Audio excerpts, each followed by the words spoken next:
Hi there, my name is Catherine Baldwin, and if you don't know me, I am a love, dating, and relationships coach and the author of How to Fall in Love, a 10-step journey to the heart. And I'd love to talk today about how to have a healthy relationship with yourself. So, as you might have heard, as is common wisdom, in order to have a healthy relationship with another, in order to be in love and stay in love, it's important to have a healthy relationship with ourselves. Also, in order to find love and to find somebody we want to have a relationship with and make that relationship happen, I believe it's really important to begin with solid foundations, a degree of self-love and self-care and self-respect. So how to have a healthy relationship with yourself. So this is a really big topic. I'm not going to cover all of it today. I do write about it a lot in my book, How to Fall in Love. I'm just going to look at a couple of aspects of it. So I believe that firstly identifying that you have needs and wants is an important step. So you might have had a history of, or perhaps you had a childhood where your wants and needs weren't acknowledged or accepted or met. Now, if that is the case, we grow up and we think that we don't deserve to have our wants and needs met, and it's not okay to ask for them to be met. And we also find it difficult. So if we go have a habit of not getting our wants and needs met, we get to the stage where we forget we even have them, or we don't dare to even have them because they're never going to be met anyway. So we develop this habit of denying our needs and our wants to ourselves.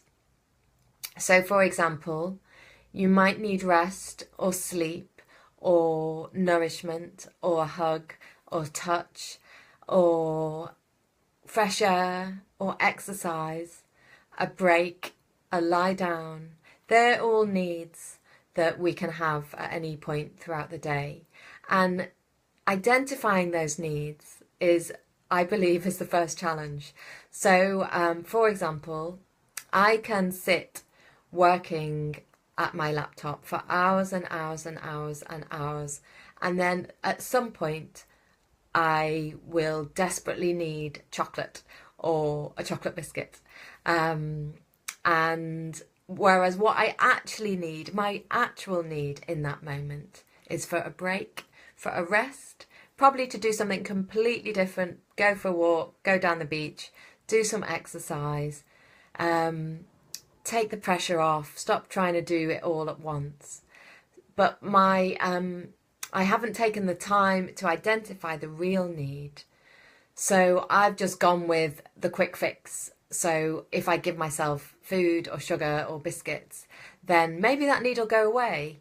It's a bit like a child who's crying and their parent stuffs food into their mouth, thinking that the reason that they're crying will actually go away, whereas the reason that they're crying is still there. And I do the same. My real need is to sort of go for a walk, take my mind off my work, but I'm giving myself a biscuit, hoping that I can get rid of that need. I do have another video on how to stop emotional eating, so do watch that if this topic is relevant around food. So identifying the real need and just pausing long enough, slowing down and pausing long enough to say, what do I need in this moment? What does my body need? What does my mind need? What does my soul and spirit and heart, what do they need? And once you've identified that need, so firstly, slow down, pause. And I know if you're female and hold down a job and a house and perhaps a family, I know how hard it is. Well, I don't know about the family because I don't have children, but I know how hard it is when we're sort of busy, high achieving women. Even if we're not high achieving, we just seem to take on a lot. So I know how hard it is to pause and to slow down and to take a moment.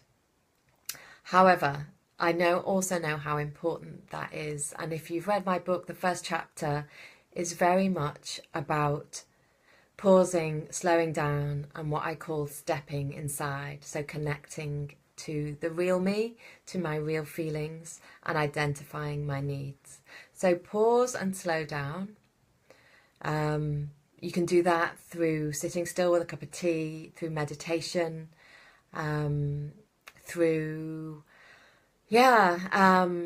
maybe a slow walk, a gentle walk, maybe a lie down, maybe listening to music or lighting a candle, slowing down and connecting to your feelings.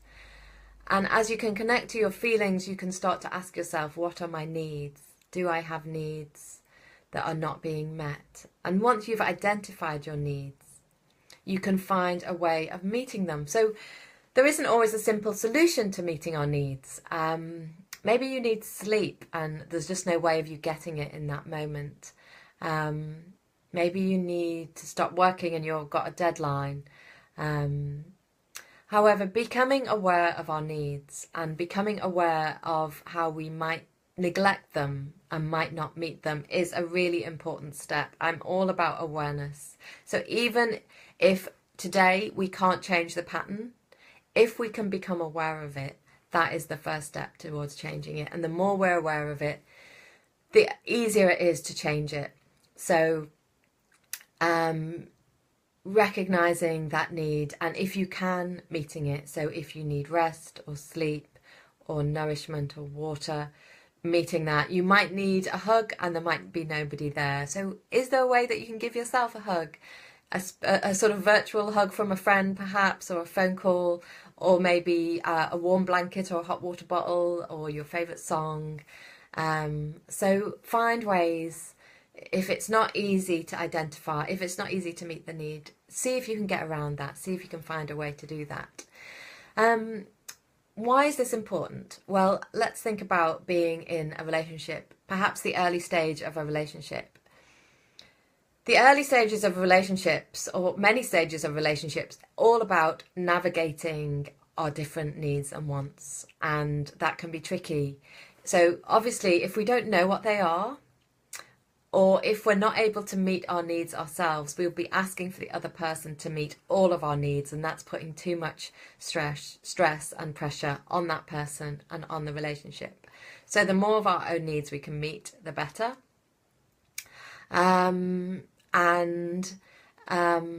Being able to express our needs in relationship in a healthy way, rather than a demanding way or a resentful way, or in a way that really pushes somebody else's buttons, but in being able to express our needs in a healthy way, which is something that I believe that I've learned over the years, because in the past I don't think I was able to do it, but that I have learned, and that I am able to express my needs and to have difficult conversations in a way that isn't too triggering to the other person. So it's really important to know your needs so that you can express them. And, if we can identify our needs and express them in healthy ways, really nobody can argue with that. We don't always expect the other person to meet our needs. We can't. That would be unrealistic. But being able to express them is really important. And then maybe the other person in the relationship can express their needs and we can get closer rather than getting further apart. Because what happens, from my experience, if you have two people in a relationship, neither of whom are expressing their needs or their wants, that is just going to create a distance between you. And that distance, after a while, it's really hard to bridge. It breaks down intimacy. There's no connection, and that can be really hard to bridge. So these are all tools to help us get into a healthy and loving relationship, which, begins with ourselves. So pausing, slowing down, connecting to yourself, identifying your feelings, identifying your needs and your wants in that moment, having a conversation with yourself about how you can best meet those needs and wants. How can I meet this need? Can I meet this need right now? Do I have to wait and meet it later?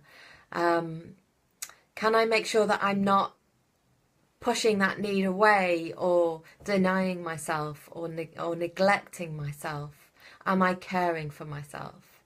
And then when we're in relationship with people, whether that be a romantic relationship or other relationship, how can we express that need in a healthy way using I feel, just expressing what we feel rather than blaming or accusing the other person of not meeting our needs, just expressing what we want and what we need.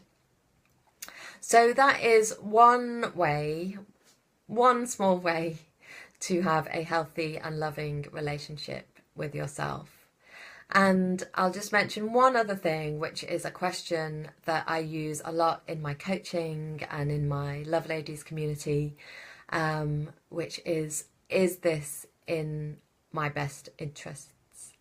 So if you can keep that question in mind, and if you can ask it of yourself at any moment, and you might know that whatever you're about to do is not in your best interests, and you might do it anyway, and that is absolutely fine, because we are human beings and we have patterns and habits of behaviour that sometimes are difficult to break. But if you can ask the question and know the answer, you will have the awareness, even if you can't do anything about it today. Because I'm pretty sure that you'll be able to do something about it in the future if you keep asking that question, and if you keep knowing that this is or isn't in my best interests. So ask yourself that question, and take care of yourself and your feelings, and listen to yourself and your feelings and your needs and your wants, and do what you can to identify them and ask, is this in my best interests?